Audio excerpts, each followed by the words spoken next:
दोस्तों इमेजिन कीजिए कि सिर्फ 12 साल में कोई देश इतनी तेजी से बदल जाए कि दुनिया की हर बड़ी लिस्ट में उसका नाम टॉप पर आने लगे। यही कहानी है भारत की। 2014 में अगर कोई पूछता कि दुनिया की सबसे तेजी से बढ़ती हुई बड़ी अर्थव्यवस्था कौन सी है तो वो जवाब होता चाइना। सबसे बड़ा टू व्हीलर मार्केट कौन सा है तो जवाब आता चाइना।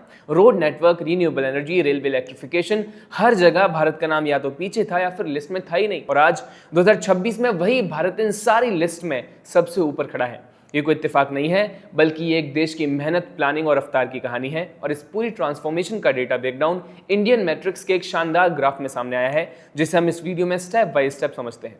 तो चलिए शुरू करते हैं। तो दोस्तों सबसे पहली बात करते हैं दुनिया की सबसे तेजी से बढ़ती बड़ी अर्थव्यवस्था की और शुरू करते हैं 2014 से। उस साल चीन की ग्रोथ रेट 7.4% थी, जो उस वक्त का 24 साल का सबसे निचला स्तर था। और भारत की ग्रोथ भी करीब उसी के आसपास यानी 7.3% पर टिकी थी। दोनों देश तब लगभग बराबरी पर थे। अब आते हैं आज पर। ताजा आंकड़ों के मुताबिक भारत आज करीब 6.4% की रफ्तार से बढ़ रहा है, जबकि चीन की ग्रोथ रेट घट करके सिर्फ 5% के आसपास रह गई है। यानी 2014 में जहां चीन आगे था, वहीं 2025-26 में भारत साफ तौर पर आगे निकल चुका है। ये सिर्फ एक स्टैटिस्टिक नहीं है दोस्तों, बल्कि ये वो पहला पैरामीटर है जिसकी वजह से दुनिया भर के इन्वेस्टर्स और पॉलिसी मेकर्स भारत की तरफ देखना शुरू करते हैं। जब कोई इकोनॉमी बड़ी भी हो और सबसे तेजी से बढ़ भी रही हो तो कैपिटल अपने आप वहां खिंचता है। दूसरा बड़ा पैरामीटर है इंफ्रास्ट्रक्चर का, खासतौर पर रोड नेटवर्क। भारत आज दुनिया का दूसरा सबसे बड़ा रोड नेटवर्क है अमेरिका के बाद। ये ministry of road transport and highways के हालिया आंकड़ों से कंफर्म होता है। अब समझिए ग्रोथ कितनी तेज रही। 2014 में भारत का नेशनल हाईवे नेटवर्क से 91,287 किलोमीटर था। 2026 तक ये बढ़कर के 1,46,572 किलोमीटर से ज्यादा हो गया है, यानी सिर्फ 12 सालों में 60% से ज्यादा ग्रोथ। तीसरा पैरामीटर है रिन्यूएबल एनर्जी।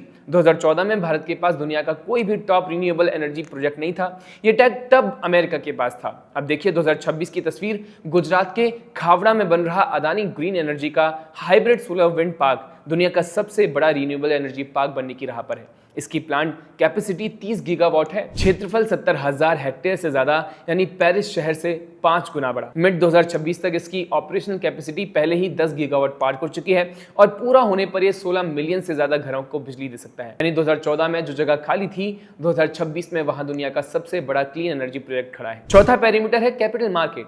यहाँ का फर्क शायद सबसे चौंकाने वाला है। 2014 में भारत के आईपीओ मार्केट के पिछले एक दशक का सबसे कमजोर साल देखा था। 2014 सिर्फ 5 कंपनियों ने मिलकर के कुल 1201 करोड़ रुपए जुटाए थे। और अब 2025 से कंपेयर कीजिए, जब उस साल 103 कंपनियों ने मिलकर के 1,75,901 करोड़ रुपए से ज्यादा जुटाए, जो अब तक का सबसे बड़ा आंकड़ा है। यानी सिर्फ 11 सालों में रुपए के हिसाब से करीब 146 गुना की छलांग। और 2026 में रिलायंस, जियो और एनएससी जैसी बड़ी लिस्टिंग्स आने वाली हैं। यानी सिर्फ इकोनॉमी नहीं बल्कि उसका कैपिटल मार्केट भी उसी रफ्तार से बढ़ रहा है। पांचवा पैरामीटर है मोबिलिटी।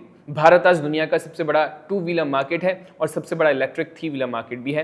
पहले टू व्हीलर की बात करते हैं तो 2013-14 में भारत के घरेलू टू व्हीलर सेल्स करीब 1.48 करोड़ यूनिट थे और उस दौर में चीन का मार्केट इससे बड़ा हुआ करता था। आज भारत हर साल 2 करोड़ यूनिट से ज्यादा टू व्हीलर्स बेचता है और बनाता है। और 2024 में भारत ने आधिकारिक तौर पर चीन को पीछे छोड़ करके दुनिया का नंबर 1 टू व्हीलर मार्केट बनने का दर्जा हासिल किया। लेकिन इलेक्ट्रॉनिक थ्री व्हीलर की कहानी तो और भी तेज है। 2023 में भारत ने 5,80,000 यूनिट्स बेच करके चीन के 3,20,000 यूनिट्स को पीछे छोड़ दिया और 2024 में यह आंकड़ा करीब 7 लाख यूनिट्स तक पहुंच गया। ये शिफ्ट केवल नंबर्स का खेल नहीं है, बल्कि ये दिखाता है कि भारत की डोमेस्टिक डिमांड कितनी बड़ी और कितनी तेजी से बदल रही है। छठा पैरामीटर है रेलवे। भारत का रेलवे इंफ्रास्ट्रक्चर ड्राइव दुनिया में सबसे तेज माना जाता है। 2014 में भारत का ब्रॉड गेज नेटवर्क करीब 20% ही इलेक्ट्रिफाइड था और इलेक्ट्रिफिकेशन की रफ्तार सिर्फ 1.42 किलोमीटर प्रतिदिन थी। अब देखिए 2026 की तस्वीर। ये आंकड़ा बढ़कर के 99.6% तक पहुंच गया है और रफ्तार बढ़कर के करीब 19 किलोमीटर प्रतिदिन हो गई है। यानी भारत आज चीन के 82%, स्पेन के 67%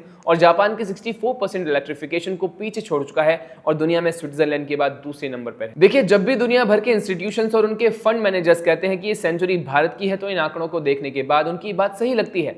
जब एक देश एक साथ सबसे तेज ग्रोथ, सबसे बड़ा इंफ्रास्ट्रक्चर बिल्ड आउट, सबसे बड़ा clean energy push, record capital markets और सबसे बड़ा कंज्यूमर बेस, ये सब एक साथ दिखाता है, तो इंस्टीट्यूशंस इसे सिर्फ संयोग नहीं मानते बल्कि एक स्ट्रक्चरल शिफ्ट मानते हैं। ये पूरा कंपैरिजन इंडियन मैट्रिक्स के ग्राफ से लिया गया है। 2014 से 2026 तक की पूरी तस्वीर उसी एक ग्राफ में साफ दिखती है, जिसे मैंने इस वीडियो में बार बार आपके सामने रखा। अगर आपको ये डेटा ड्रिवन ब्रेकअप पसंद आया हो तो फॉलो करें और ये वीडियो उन लोगों तक शेयर करें जो सोचते हैं कि भारत अभी भी सेल्फ डेवलपिंग ही है। दोस्तों अगर वीडियो पसंद आए तो लाइक शेयर सब्सक्राइब करिएगा। जुड़े रहिए पंफ्लिक्ट के साथ।